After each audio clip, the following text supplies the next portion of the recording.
Welcome to What a Creep, the show with Margot Donoghue and Sonia Mansfield talking about creeps from the past to the present. This is your quick guide to the biggest creeps, jerks, assholes, and losers, the best of the worst. From two nice ladies who want the world to be a little less creepy.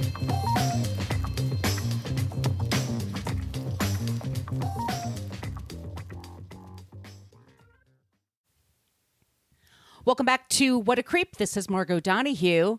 And 2, 4, 6, 8. Who do I appreciate? Sonia Mansfield, my co-host. Are you ready for some football? Woo! Woo!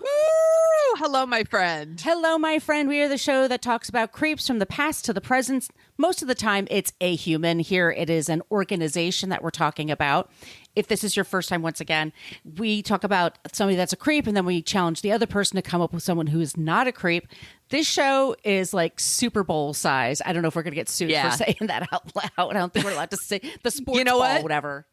The NFL can be very litigious, so let's. It is a jumbo-sized episode. Probably, I hit the maximum word count on this baby. So, and our non-creep is a spectacular human being who has a big story attached to him that. We'll get into it. We're going to get into the weeds today. I want to say thank you to everybody for being supportive. Last week, I had a personal issue at home with like my little four-legged friend here, and she's hanging in there. And I thank you all for the notes and the encouragement. I really appreciate it. We do have a basic Facebook page, I should say first, and all the episodes are first posted there. So if you're having any issues, by the way, with the issues not playing all the way to the end, maybe check the Facebook page. That's usually a place people go to complain about our language. This is a show where we use salty language, and I have a feeling we're going to use a lot of it today. Fuck yeah! We also have a private Facebook group. Be sure to join that if you want to interact with us. We ask, we have 3 questions, very simple questions to answer. If you listen to the top of the show, you should be able to do it. We also ask that we know the topics can be a little heated at times, but just be good to be good to each other. Think twice before you respond, maybe. We ask that you not be a creep in the group. That's all. That's all. And but we get it. Sometimes we all get heated sometimes. That's no big deal. Anyway, we are on Twitter. As long as Twitter still exists at CreepPod. I don't see any engagement there, but let's see. Let's keep it going. And we have CreepPod because somebody had What a Creep on Twitter for 10 years and never used it. Great.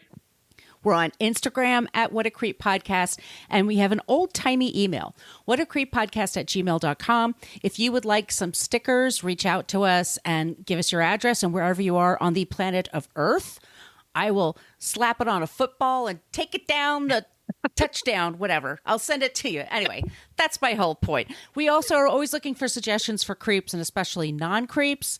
And y'all live all over the world. You give us great suggestions for people because we're dumb Americans. We know everything about our country, but it's helpful for us to learn about creeps and non-creeps from wherever you are in the world. And Sonia, do you want to talk to them today about the website? Yes, you can go to whatacreeppodcast.com, and it's everything you ever wanted to know about the podcast, but we're afraid to ask. It has links to all of our past episodes, and in those episodes are all of our show notes, and we link all of our sources. So we're not just making this stuff up. We want to give credit where credit is due, credit the reporters that actually did the dirty work here. And you can go there and find all the sources. And there's a link to our merch shop where you could get t-shirts and mugs and tote bags and all the wonderful things with our logos on it. And there's also a link to our Patreon page. You want to tell them about that, Margot? Yes, Patreon. We have our first 5 seasons of the show up on the Patreon wall. We use the money to, like Sonia says, to buy the news sources and the software for the computers and for the editing and for all that stuff for the show, the platforming for the show. And we really appreciate everyone who supports us there. And I want to give a shout out. I looked up the pronunciations here because we have a couple of Gaelic people. Neve, Stephanie, Jean, Griselda, Larry, and Licky. I think I got all those correct. Thank you all for joining our Patreon page. Nice. We have the first 5 seasons, of the show up there. Plus, we put out 2 bonus episodes a month, and then Sonia does a rad newsletter. So if you support us, that would be great. But trust us, if money is tight, if you could just, be sure to subscribe. If you can leave us a review or wherever you get your podcast, that would be great. Yeah. I'd like to say thank you to the following people who left us 5-star reviews on Apple Podcasts. We have Nappy Dresser, Hoopla Cat, and Stephen, born in Greece. I think that's his thing. But thank you all for leaving us really great reviews.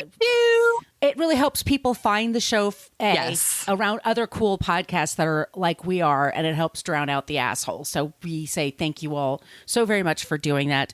And I think I got through everything. Sonia, what do you think? Okay, that sounds good. Are you ready to tackle some football? Oh, here come the puns.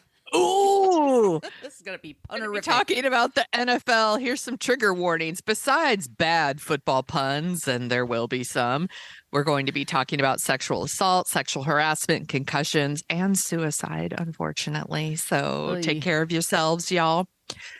Sources for this episode, there's a lot. AP News, Bleacher Report, CNN, The Conversation, ESPN, The Nation, NBC News, The New York Times, NFL's website, NPR, Ranker, which did a great list of all the players that have been arrested for domestic violence. I'm not going to list all these players because then the episode would be 5 hours long. We should also say, and I think we made this clear in our Patreon bonus episode, but we're talking about the league. We're not talking about specific teams. Yes. Right. We're not hyper focusing that way because we'd be here all week. Yes. We'd be here till the next season starts. Correct. We'd be in a huddle until then, Sonia. Hello. Hi-yo. We also got SB Nation, Scientific American, and of course our good friends at Wikipedia. And as Margot said, we are talking about the NFL on a higher level. There's a ton of stories about specific NFL teams. We could do an episode about each team if you want. Like, it's a thing. But we're not going to do that. So if you're listening and you're like, but what about this player? What about that thing that happened? Like, I probably read about it, decided that falls under specific team stuff, and decided to put it aside. Right. So let me start with this. Margot, do you like football? I used to love football. And when I lived in the Bay Area, I went to San Jose State, which I'll give it a shout out later. I was totally into the 49ers. Big time. But over the last 10 years or so, I've been less and less into it, to the point now I just watch the Super Bowl, and I really just kind of watch for the ads and for the halftime show. Yeah. By the way, I grew up in the Bay Area. So in the 80s, the 49ers were the shit. And 90s. They were the thing. Yeah. So like everybody here loves football. Here's the thing. I'm not a football girl. I've never been a football girl. I am a baseball girl that is no better or worse than this. Baseball, I could do a whole episode about the MLB. Like, it's a thing. We probably will. All of these, or we did a whole episode just about the Houston Astros. So you never know. Right. What's going to float my boat. But I'm not really into football, but I've grown up around a lot of football. So, and by the way, when I talk about football, I mean American football, not football, which is soccer. Goal! That's all around the world, but Americans have decided that we're football because we're the worst. And the metric system. Those are two things we refuse to acknowledge. We are idiots. So if you're not here in the United States, just so you know, the NFL is the National Football League. It's a professional American football league. It's 32 teams. And it's divided between the American Football Conference, the AFC, and the National Football Conference, the NFC. And it's insanely popular here. The NFL has TV contracts with 5 different networks. So it's like ABC, CBS, ESPN, Fox, and NBC. Let me make this clear for people again outside the country. ABC, CBS, NBC, and Fox are like the main stations that like kind of everybody gets, and then ESPN is like our sports specific thing. So like football is always on when it's football season, and it gets huge ratings. Yes, it is. Like the most popular things being watched on TV during football season. It is the wealthiest professional sport in the world. The NFL has the highest average attendance for games in the world. It is the most popular sport in the United States, but it's also got a lot of creepy behavior, including a culture of sexual harassment, doling out light punishment for players that are convicted of sexual assault, domestic violence. There's racism within the organization, and full on just ignoring player safety. Mm-hmm. So here's quick little history. The NFL was formed in 1920 as the American Professional Football Association, and then renamed itself the National Football League in 1922. Eventually, the NFL merged with a rival, the American Football League, and that's when the Super Bowl started, and that was in 1967. And that's how they determine the champions between the NFL and the AFL. And the Super Bowl's a big fucking deal in the United States. Everyone loses their mind. And that's your history lesson. That's all you get. So now I've divided this all up, their creepy behavior, into different categories. We've got money, player safety, racism, abuse, and that's going to include sexual assault, domestic violence, sexual harassment, and Michael Vick. I just threw Michael Vick in there. And then a little section I'm calling, seriously, fuck the New England Patriots. So we'll end with that one.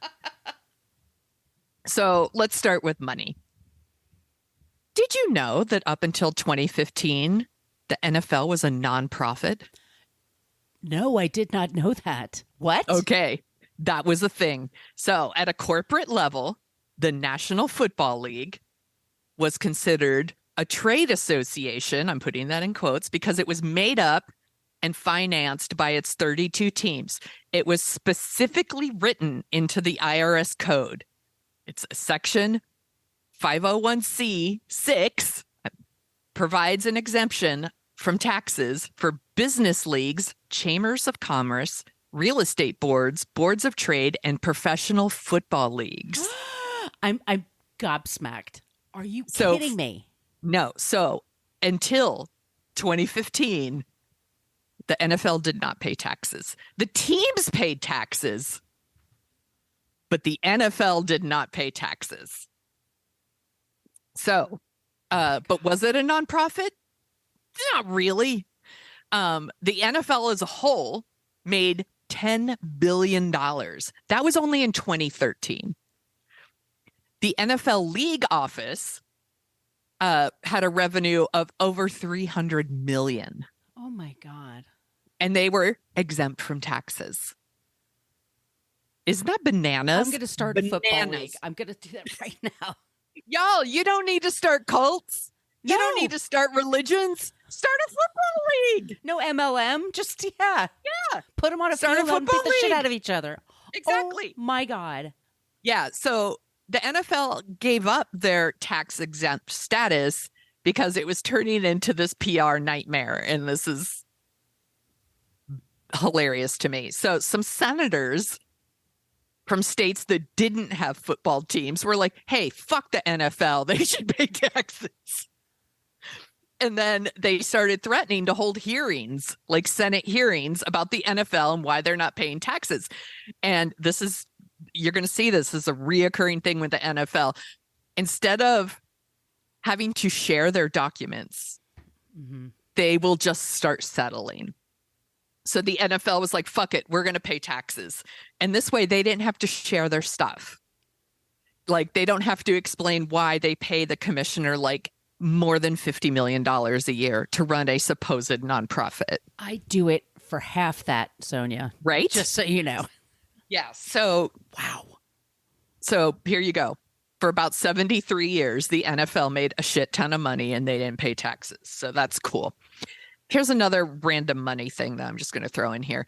In 2011, ESPN got a deal with the NFL and it was worth $15 billion. And not only would the so ESPN would then have the games, right? That was the big thing.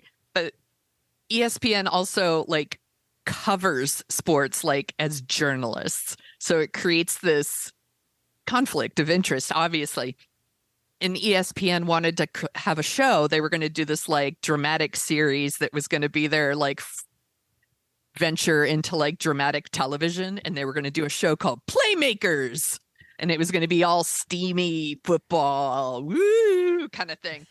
And the NFL was like, no, we don't support that. So they couldn't do it. Yeah. Like, and then ESPN was supposed to partner with PBS on a special for Frontline called League of Denial, which is about concussions. And we're going to get into that. And NFL was like, no, we don't like that. So ESPN pulled out of doing that as well. So like, just maybe don't look to ESPN for unbiased coverage of the NFL is what I'm getting. And that, again, that I put this in the money category because I feel like it has something to do about money. So now we're going to talk about player safety, specifically concussions, because the league has been criticized for years about its role in preventing and dealing with concussions. So in 94, the former commissioner, Paul It looks like Tagliabue. Yes, that's it. Thank you. He created this committee, and it's called the Mild. I love that they put that in there. The Mild Traumatic Brain Injury Committee. It just rolls up the tongue to study the effects of concussions on players. Around the same time, a neuropathologist, Bennett Omlu, he was diagnosing players with CTE. Now, I looked this up so that I could pronounce it correctly. Chronic traumatic encephalopathy. Encephalopathy, which is CTE. I'm going to get into that in a second. The first player he diagnosed, by the way, was someone from the Pittsburgh Steelers named Mike Webster, just in case anybody wants to know. And I'm not trying to pronounce that word again. From now on, CTE. No more Webster. It's too hard. So CTE it's believed to be caused by repetitive head trauma, and it leads to conditions like dementia, rage, and depression. Oh, Jesus Christ. It'll fuck you up. Yeah. And especially a player after they're hit their prime. Like, they're just kind of, yeah. Yes. So Bennett shares his results with the NFL, and the NFL said, oh, good. How can we help our players? Just kidding. They said they hounded him for years to try to withdraw his findings. Since his discovery of this, he tested 91 former NFL players for CTE, and 87 of them came back with signs of CTE. Almost all of them. And there's a movie about this called Concussion with Will Smith, if anybody wants to not watch it. He does. If you don't want to watch a documentary about it called League of Denial, you could watch Concussion if you want. I heard it's not very good, but please enjoy it.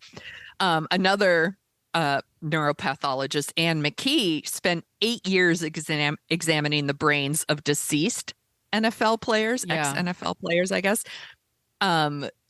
She found that she studied 45 brains. 45 of them had CTE. Yeah, there's players that have been donating their bodies to science because of this. Yeah. Yes.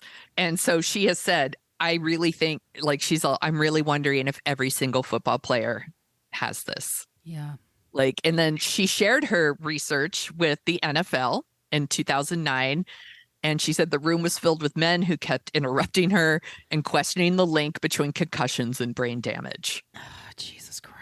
But actually. Source, please.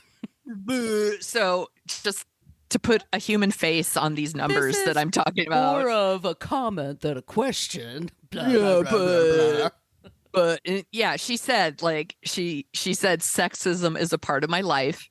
And getting in the room with a bunch of males who already thought they knew all the answers. She said they were like, oh, good. The girl talked. Now we can get back to some serious business. Oh, Jesus. I know her feeling. Oh, my God. Yeah, it's the worst. Oh. So I want to make sure I'm putting human faces on these numbers. So in 2012, There's a former San Diego Chargers linebacker named Junior Seau. Did I pronounce Seau? He actually committed suicide. He was 43. He was only 43. Yeah. And he had CTE. Again, dementia, depression, leads to early Alzheimer's. Like, the shit fucks you up. So in 2013, more than 4,500 former NFL players, some of them suffering from CTE, all these different depression, like dementia, depression, Alzheimer's, like all the things, sued the NFL and accused it of concealing the dangers of concussions and then rushing these players back onto the field. And then shortly after, the NFL reached a almost $800 million settlement with them and agreed to compensate them, pay for medical expenses, and fund research into CTE. To be clear, they settled out of court for a reason, because again, the NFL doesn't want to share their internal files. Right. They don't want to share what they knew and when they knew it. Mm-hmm. And lawyers in particular really wanted to know about their bullshit mild traumatic brain injury committee, right. But they didn't get any of the paperwork because they settled. And here we are 10 years later after this, a former Wide Star receiver, his name is Demarius Thomas, had stage CTE when he died a year after retiring from football. He was 33. Oh my God. 33! It's the things these players are putting their bodies through. Right. Is, oh man. So, and just last week, literally just last week, this wouldn't have even been in, if we had done the episode when we were originally going to do it, this wouldn't have been in here. A group of former NFL players are suing the league's disability benefits program and the current commissioner, Roger Goodall, accusing them of routinely denying their disability claims. Right. Well, we have this money, but you have to jump through all these hoops. Yes. So to speak, until you can get yes. any, and they'll wear you the fuck down. Yes. Right. And not only are so they're denying them and they're making them jump through all these hoops to get to it. Any doctor that approves the players for benefits faces a financial consequence. So again, let's put a human face on a story. Eric Smith used to play for the New York Jets until 2012. He has 13 different traumatic brain injuries throughout his career at the NFL. And he was denied benefits in 2013 and 2014. Reapplies in 2015. He's seen by a doctor and he's approved for benefits. That doctor was paid almost $35,000. After Smith got his benefits, that doctor's compensation from the board fell. It was like cut in half. The following year, that doctor made $15,000 from the board. Like, wow. It's like, you will play ball or we will not pay you. It's fucked up. And on top of all of that, because there's more, from the 90s till just 2021, the NFL physicians were taking claims of dementia and they would assume that Black patients start with worse cognitive function than whites. Oh my God. Holy shit. Isn't this is something that was happening until 2 fucking years ago. And it made it more difficult for Black players to show a deficit and qualify for disabilities. Oh, for God's sakes. And they make so much fucking money off these. Exactly. Oh my God. They make so much money. So this was a thing. And it was called race norming. It's race norming. It's a thing. And Black players were routinely denied awards that they would have qualified for had they been white. Fuck the NFL. So let's put a little bit more racism in the pile here. So in 2022, as of last year, 70% of NFL players are Black. There are 3 Black coaches. That's it. Oh yeah. And 2 of them have filed discrimination lawsuits against the NFL for their hiring practices. they have and the NFL did their own like study in 2019, and they even confirmed for themselves that like Black coaches were less likely to receive a second chance at coaching a team. So we've talked about this usually about white men and women. So it's like how white men are judged on their potential and white women are judged by results. That goes for non-white men in the NFL. Like, there are no second chances for you if you're not a white male in the NFL. Wow. It's bananas. Okay. And now we're going to talk about abuse. So everybody prepare yourself. So this one's pretty recent, and it's a good example of what I'm talking about. And that's why I wanted to start with it. So there's a quarterback who used to play for the Houston Texans, and his name is Deshaun Watson. Deshaun Watson was sued by more than 25 massage therapists for sexual harassment and sexual assault. 25. Oh my God. He got an 11-game suspension. But just last season signed a 5-year contract worth $230 million. It's one of the largest contracts in NFL history with the Cleveland Browns. Like, there's no repercussions for this kind of, like, 11-game suspension, but now he's got one of the largest contracts in NFL history. Oh, Jesus Christ. There's like no repercussions. And that's just at like, that's like a team level, but also NFL level. And that's why I included it, because the NFL has policies in place to like take care of shit like this, but they don't. And they enforce it very willy-nilly. So here's another one. In July 2020, more than 40 women talked to the New York Times. They were former employees of what was then known as the Washington Redskins. I believe that team is now called the Washington Commanders or something like that. I don't know. The Washington football team, let's call them that. These included office workers and cheerleaders, and they were sexually harassed, discriminated against by the team owner. His name is Dan Snyder. Oh, not Schneider. Not Schneider. Just making it clear. Okay. Dan Snyder. But they were harassed by him, other male executives, colleagues, and players. Like, it was just like, sorry, ladies.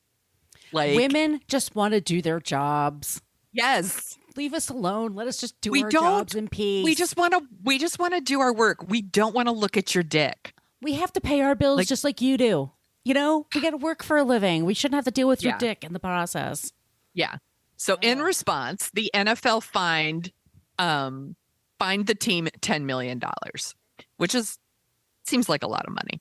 And then Snyder was like, hey, I'll step down from running the team's day-to-day operations for a few months. He handed the responsibilities over to his wife.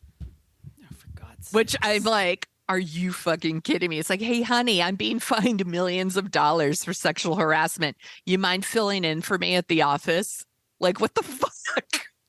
What the fuck is going on these NFL teams? I don't know, but there you go. But it got bigger. So then, like, late last year, Washington, D.C.'s like attorney general got involved and filed like a consumer protection lawsuit against the NFL and that Washington football team, and included Snyder specifically. So something is going to happen there, but that's because the NFL didn't do shit about it. They didn't do anything. Commanders, by the way.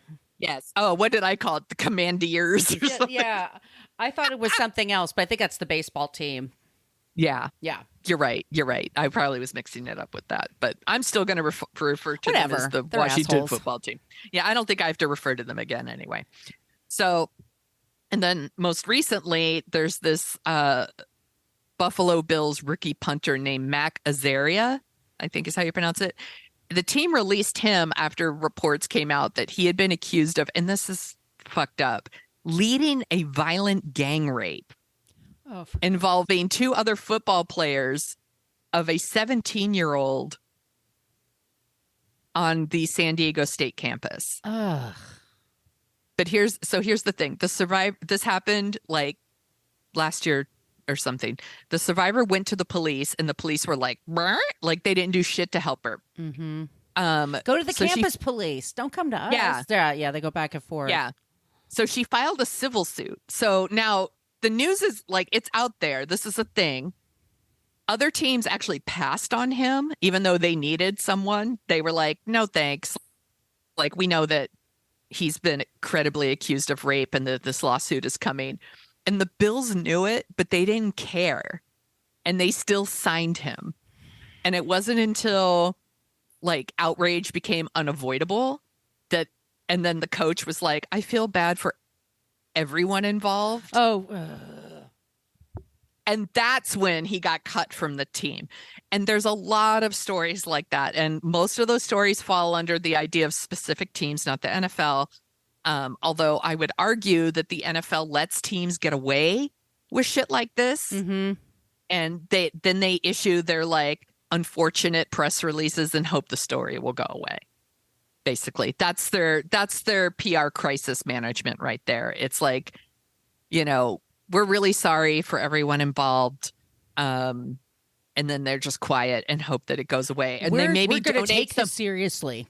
Totally. We're going to form a committee or we're going to donate some money to a domestic violence or sexual assault organization or something. And then they don't do anything. It just happens over and over.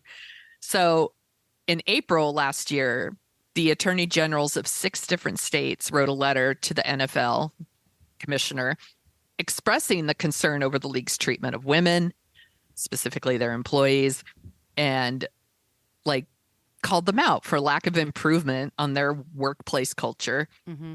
It outlines like gender discrimination, the treatment of women, how they deal with players who are convicted of domestic violence, and just like the hiring and promotion of women in the NFL offices specifically. More than 30 different NFL employees who are women have said that they've dealt with unwanted touching. They attended parties where prostitutes were hired. Sex workers. Attending parties where sex workers were hired. They were passed over for promotions based on their gender and then being pushed out when they complain about discrimination. And then people just say like, well, just don't hire women then because they're just a problem. Jesus Christ. Yes. So to put a face to that, Ramona Washington, she's a Black woman who used to work as a production coordinator at the NFL Network. She quit because she just couldn't deal with it anymore. But she had written a story about biases among the managers, and they just threw it away. They literally threw it away. They were never going to run it. And Washington told the New York Times, people would say to me, you really want to leave the NFL? And she said, yes, with running shoes on. Yeah. Like she couldn't fucking get away fast enough. And they have a problem, like a serious problem in the culture of the NFL, in the like offices of the NFL, but also how they handle the way they respond to players' behavior. So in 2007, the NFL like set up this conduct policy. I'm going to put it in quotes. And the idea was going to control off-field behavior by players. So like if they get arrested for domestic violence, we're going to dole out this kind of punishment. But it was never designed to like educate anyone or prevent these things from happening. Right. It was like, here's how we're going to respond after these things happen. Versus teaching them to not beat up other people and not drive drunk and not to attack their families. Yes. It's 100% reactive, not proactive. And there's no set of rules or consequences. It's just this like vague concept in which the commissioner, Roger Goodell, whatever. Yeah. Hands out punishment on like a case by case basis. So like the NFL has a history of like really like inconsistent punishment for domestic violence with its players. It's usually like the average is about 2 game suspension. But if you are caught with drugs, and that could be performance enhancing drugs or just illegal recreational drugs, right, 4 game suspension. is the average. So like drugs, super bad, beating up women, not so bad. No biggie. Not so bad. Yeah, less bad. They'd rather you didn't. Yes, we'd rather you didn't, but And there's just a very, like I said, very long list of NFL players who have been accused or charged with domestic violence. They face little to no consequences. And there's too many to list here. So I put a link in the show notes to Ranker. Go to Ranker. But I am going to talk about like one case in particular because it's kind of the one I think that most people know, which is Ray Rice. He was a Baltimore Ravens running back. And there was a video of him like punching his fiance in the face in an elevator, like knocking her unconscious and then like physically dragging her out of the elevator. This was in Atlantic City in 2014. It's fucked up. This is like TMZ was like, we go. Like TMZ was so excited to have the footage. Just so fucked up. And the Ravens like issue their statement and they're like, this is a serious matter, quote unquote. And it's like a matter for the court. Yeah, you think? But it's like a serious matter for the courts, not for them. They didn't do anything about it. So like, it's not until like he gets indicted on 3rd-degree aggravated assault. He's going to get possible jail time and a fine. By the way, 6 weeks after this, he and his fiance got married, and that's a whole other thing. Well, but that's like, a whole whatever. Other, she's probably in a she's in a fucked up relationship. Yeah. We're not blaming her because she didn't do anything wrong. No, I'm not blaming her, but I also think that it had something to do with, I think the way the NFL and the Ravens responded had to do with, well, she took him back. So what can we do? And it's like, no, you're still responsible for creating a safe work environment, which is like he could beat up somebody else there if he gets pissed off. Like, it's not okay. He ended up being I'm sorry, Sonia. They do a ton of publicity when they're doing these shows. They're faces of the team. Yes, exactly. It's fucked up. And he ended up getting suspended for 2 whole games. Oh, my God. That's all. Well, that fixed him.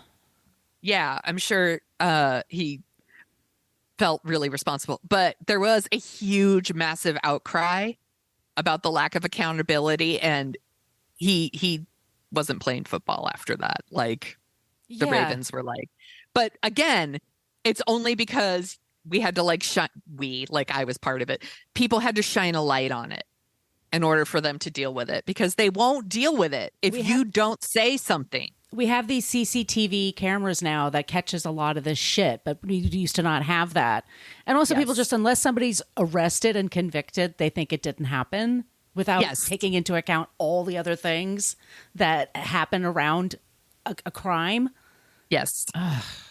It's so fucked up. So shortly after all of that, the NFL commissioner comes out and he's like, we're going to have longer suspension lengths for domestic violence. And, we're going to institute this policy. But of course, like the academic journal, The Violence Against Women, did a study. They looked at like the past 19 years of the NFL.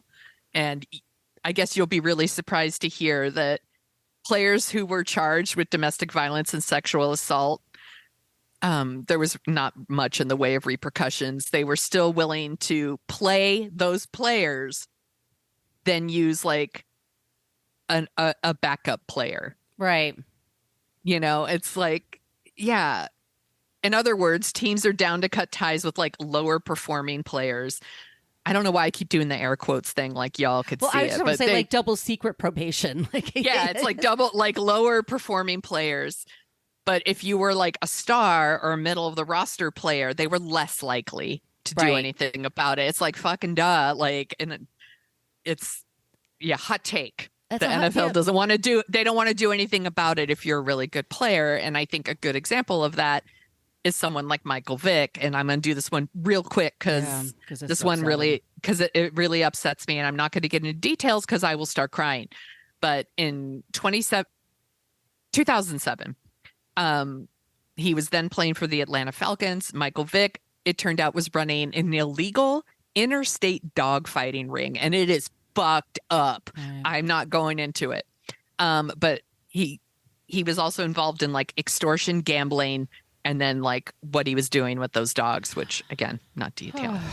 The commissioner comes out and he's like, this is cruel and reprehensible. It's like, yeah, whatever.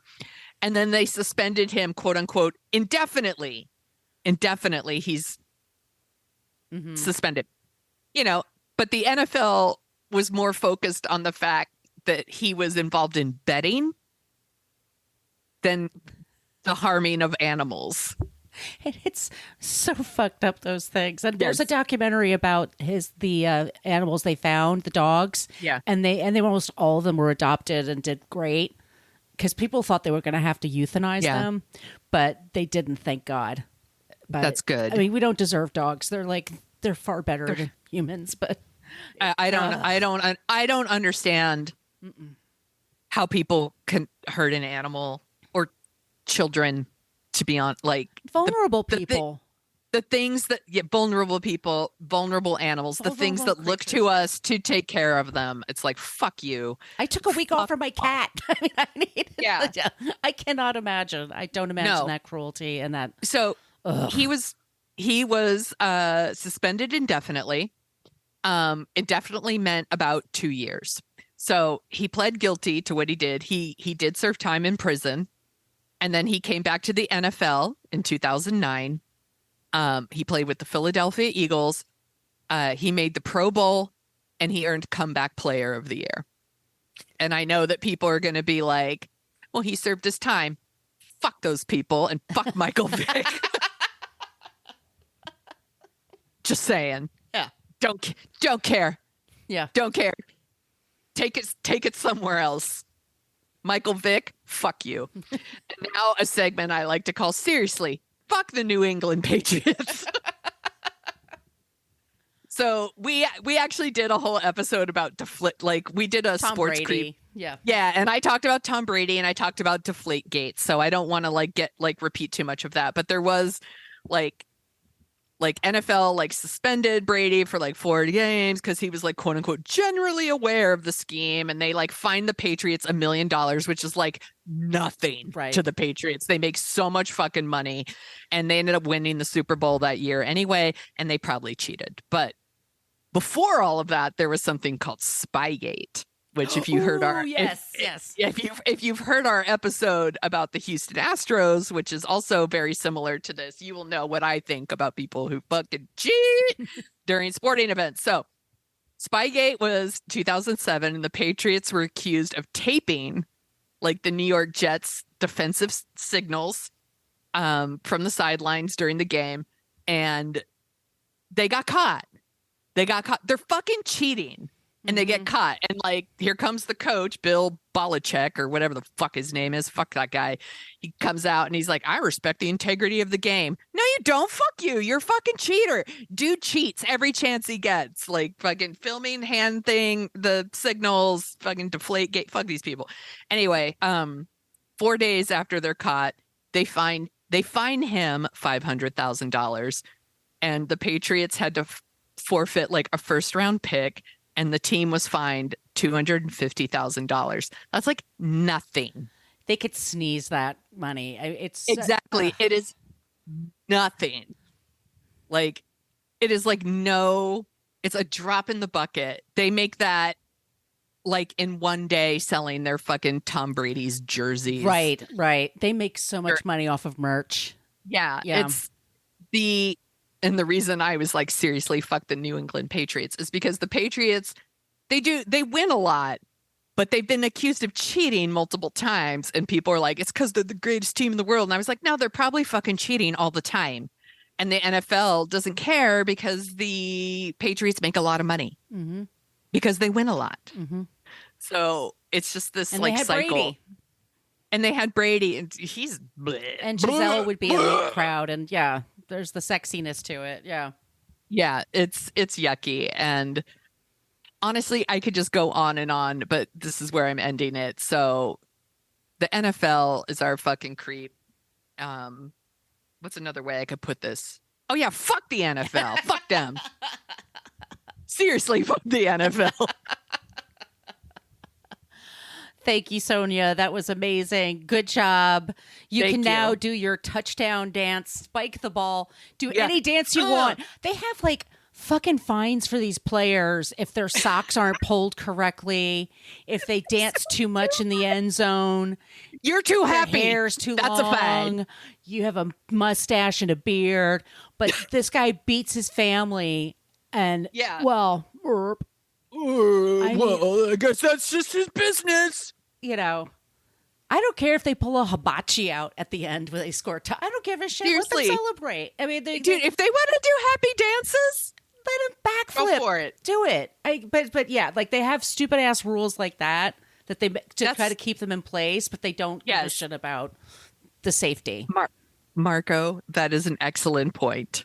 Thank you. Like you will look the same, you will march, right, and you will entertain us like gladiators. It was a big deal, like Brian, not Boitano. He's not a football What would player. Brian Boitano do? If he were here right now? I bet he'd kick an ass or two. That's what Brian Boitano do. And Boitano do. No, Brian Bosworth. Remember him? The Boz in the 80s. Yes. And he had like a mullet and he dyed the hair and shit like that. And people with Mohawk and people would just be like, oh my God, he's so rebellious. And he got a lot of hassles for it. He's like, it's my hair. Like, and he happened to be a pretty smart person and was just able to argue eloquently. Like, what does it give a shit about my hair length or any? But the NFL was like, seriously, they would go up to Joe Montana and be like, you need to pull up your socks more.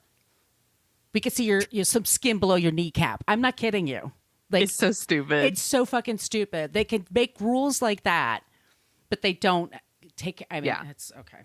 I know people are going to be like, but I love to watch football. That's fine. Too. Watch football if you want to. That's fine. I don't watch football because I've just never watched football. Right. I will absolutely watch a compilation of like mascots getting hurt or I'll watch the halftime show, but like man, you want to watch sports and these players they're talented and they're super strong and like I get it. I watch baseball. Right. Like and Maybe I'll do an episode on the MLB. Because seriously, fuck them too. But these athletes, I mean, they put their bodies through so much. Yeah. And they have maybe like 3-4 years if you're lucky. Yeah. Maybe. And then you're in your 30s, and then what do you do for a living? And your body breaks down and everything like that. And it's like they should be making more money. There should be much more aftercare for them when they're done. Yeah, yes. I mean, there's all kinds of stories about them like losing their money or like there's all kinds of shit that happens, and it's like the NFL doesn't care. Like as long as you are touchdowning for them or whatever. Are you not entertained? Like, but the domestic violence stuff is tied to like the CTE, and I'm sure it is, and I'm sure like and the roid rage and shit like that. Yes. And the pressure that they're under. It's a highly pressurized game. Like there's millions of people who watch dumb games, like preseason games, like so. There's a lot of pressure. And these fans, they lose their shit. And I always think of this. My dad explained this to me once. He's like, you look at it when he looks at football. He's like, think about it. That guy who's like the third kicker on the team is a hero in his hometown. Like he aced several sports. They have his jersey on a wall. Like these are elite athletes, and they're under so much pressure, and they can be hurt horribly. We didn't even get into the injuries on the field that have happened. I mean, it's just. There was one recently. I was like, I didn't see where it would really fit in this episode, but there was a player recently, he just collapsed on the field. And that happens a lot. And it happens a lot at training camps because they're in the middle of summer, they're doing 2 days, and they're just abused. And that's like, and we didn't even mention like the asshole fans in some cities. Philadelphia. Oh, the fans. Yeah, fans that lose there's fans that lose their shit when their teams lose, right? There's fans that lose their shit when their team wins. Yeah. Like you can't win. Then there's like the fans that like fully like destroy their homes when their team loses. Like I've seen footage of the dudes who like knock their giant TVs over. Right. Like, and that's not just related to football. That's related to almost all sports. But like Wrestling. It could be a lot of things. Yeah. Yeah. It's a problem. But there's also like athleticism that's beautiful to watch, like Yes. Montana to Rice, like throw in the ball. Yeah. It's gorgeous. I can watch that all day. By the way, I'll watch any football movie you put in front of me. Yeah, they make great sports movies. Yeah, I'm into that. Yeah, I'm like, I'll watch Friday Night Lights right now if you want to. It's great. Yeah, I'm in. I'm totally in. But yeah. All right. We have our non-creep coming up, and Sonia, are you ready for this? I'm ready. Quite a story. During the Super Bowl, should I have said that word? The big sports ball thing that was last Sunday. Please don't sue us. The Super Bowl takes place in a different city every year, so it's not necessarily at the place where the home teams are playing. Usually it's not. So it was playing in Arizona this year. And there's a whole section where they gave an award for the Pat Tillman Foundation. Mm-hmm. And there were people who earned scholarships from that. And because he's considered such a hero in Arizona, I'm going to get into him. But there was this talk on Twitter right away, like, oh, seriously? You're going to talk? So they mentioned that Pat Tillman died serving his country. He left the NFL to serve his country and he died. Mm-hmm. And they're like, but they didn't talk about the whole story about him. Like, well, no, you're not going to do that during an awards ceremony in the middle of the goddamn Super Bowl. Like, no, they're not going to go into, we're going to go into what he went through. But people visibly, and I get why people got upset. And I was like, this was back when I was really into football.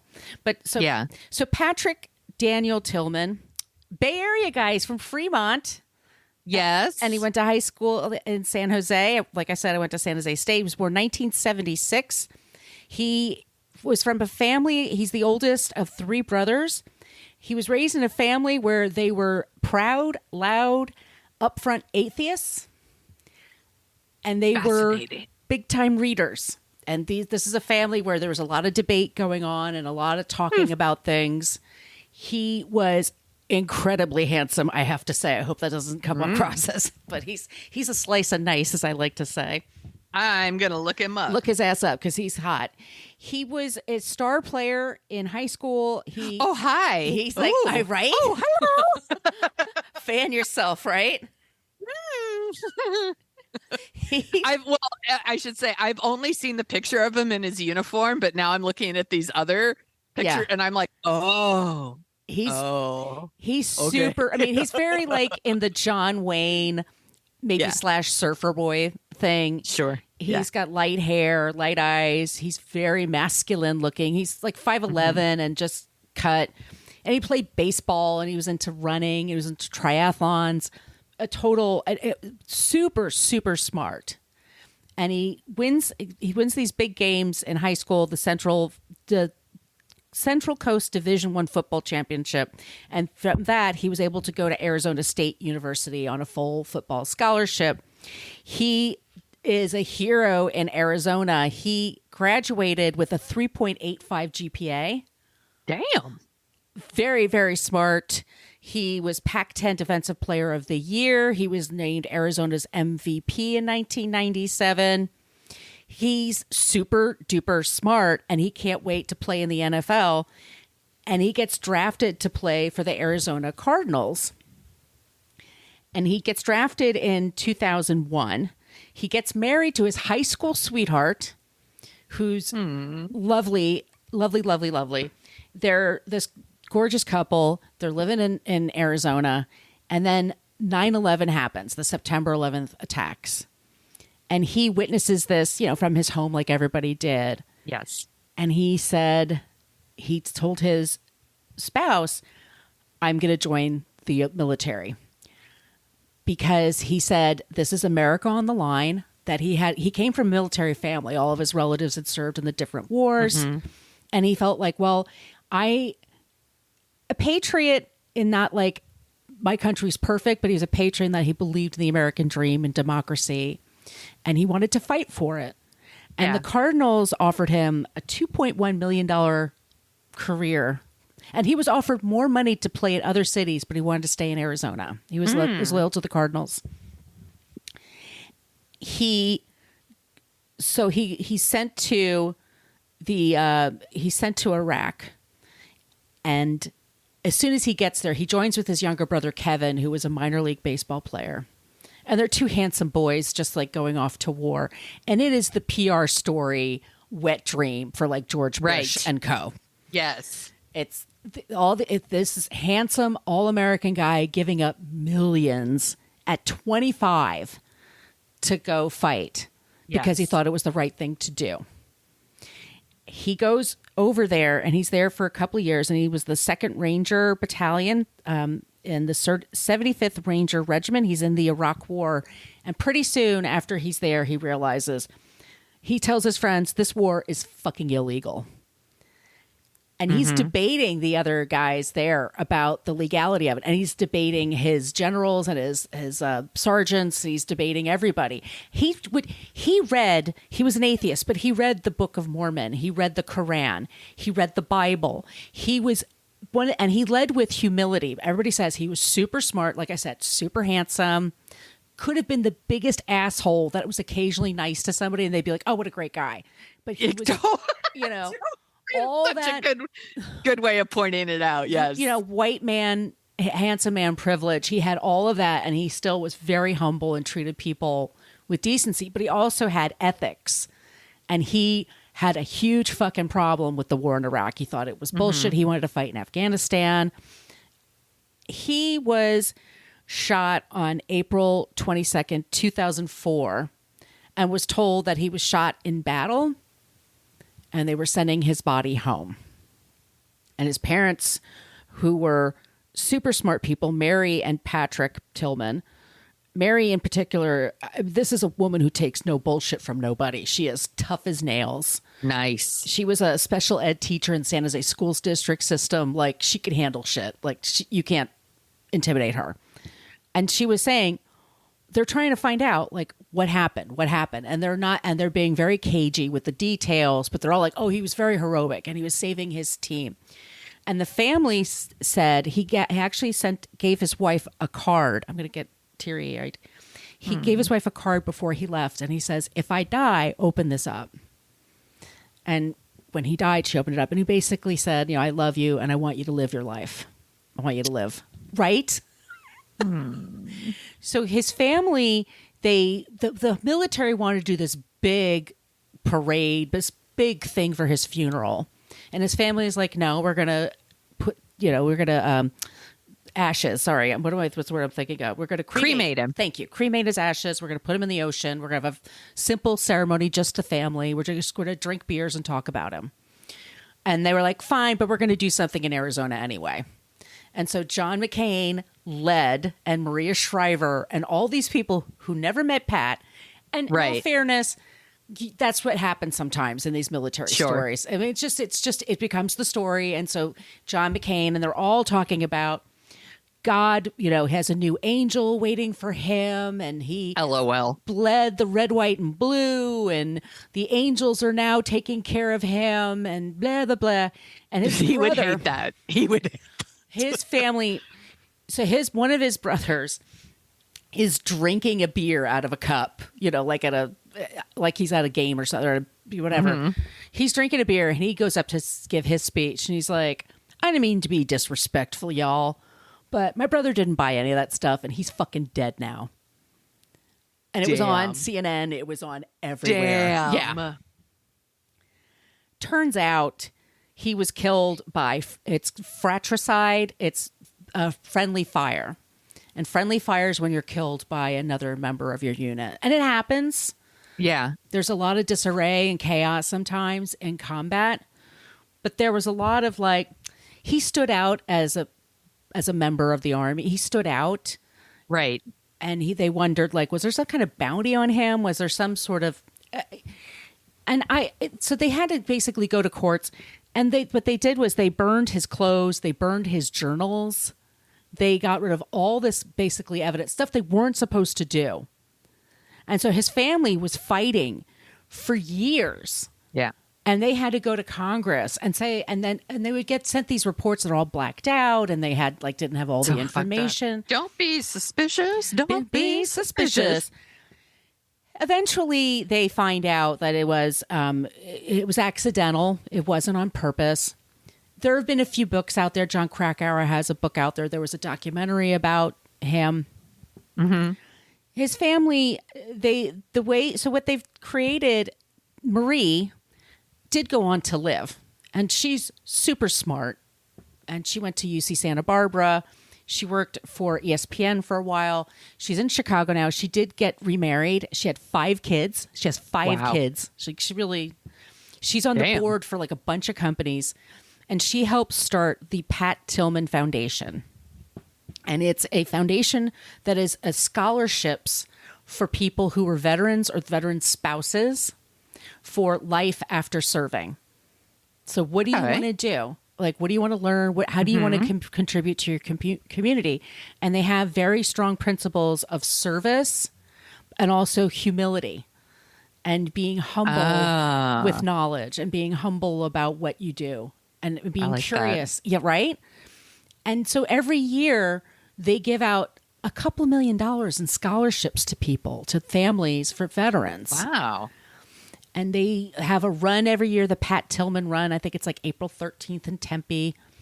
And he's still like a big deal at San Jose State at Leland High School. The football field was named after him. There's lots of monuments to him around the country. Yeah. So yes, there is sort of this asterisk when you bring up Pat Tillman. And yes, the NFL is like, hey, this great guy that served this country was a member of the NFL. All of that's true. They don't bring up, but he was killed by someone and who probably wasn't trying to kill him, and he had his head blown off, but whatever, Yeah. But we're doing this now. But it's a wonderful nonprofit. They are rated very highly. Nonprofits are rated in this country, so you know who to give your money to and who not to. It's very highly rated. Marie Tillman's a big part of it. If you look at their website, it's pattillmanfoundation.org, O-R-G. You can donate to them. You can do one of their runs if you want to, but you're helping people who've served our country, like go on with their service to their communities in whatever way they want to. Mm-hmm. So that's our creep this week, Pat Tillman. Great job, Margot. That is a very excellent pick. He's worth it. Yes, I agree. Well, alrighty then. That is our show this week. If you like the sound of our voices, and by golly, why wouldn't you? Right? We're a delight. We're a goddamn delight. We co-host a show called Dorking Out, where we dork out about movies. And Sonia, what are we going to be dorking out about next? We are going to be talking about The Way We Were. Did I pronounce it correctly? You did that right. Yes. Good job. I've been saying it wrong. This is the first time watch for me. I'm very excited for it. It's got a great soundtrack. It does. And we're inspired. We were sent the book called The Way They Were. And it's a whole behind the scenes of the making of the movie. So we thought it would be fun to do an episode on the movie. So there you go. And it's Barbara Streisand and Robert Redford. They're gorgeous. So handsome. So handsome. And Marvin Hamlish songs. So it's going to be really fun. Come on. And then we also give our pop culture rec. So if you're looking for stuff to stream or ideas for that, that's coming up on that show for Dorking Out. We, once again, thank you so much for listening. And we always take in suggestions for creeps and for non-creeps. Please follow us on all those social media places I stated at the top of the show. And we love when you use the Annie Potts gift. We got one when you have a suggestion, or use something else. Y'all are clever people. You can figure that shit out. Whatever works for you. Whatever works for you. Rate, review, subscribe. Please do that. That really helps us find other people that are just as cool as you are. And Sonia, where can they find you? You can find me at thesoniashow.com and The Sonia Show on Twitter and Instagram and the TikTok. Where can people find you, Margot? I'm a little more complicated these days. So at Twitter, I'm at Brooklyn Margot, M-A-R-G-O. On Instagram, I'm at Brooklyn Fitchick. My site is brooklynfitchick.com. And I'm on TikTok at Margot Donahue. All right, y'all. Like we always say, stay safe, be kind to each other. Don't be a creep. Be a creep. Thank you for listening to us talk about creeps. You can follow us at What a Creep Podcast on Facebook, Twitter, and Instagram. But don't follow us too closely. You can email us your creepy stories at whatacreeppodcast@gmail.com. But please keep your dick pics to yourself.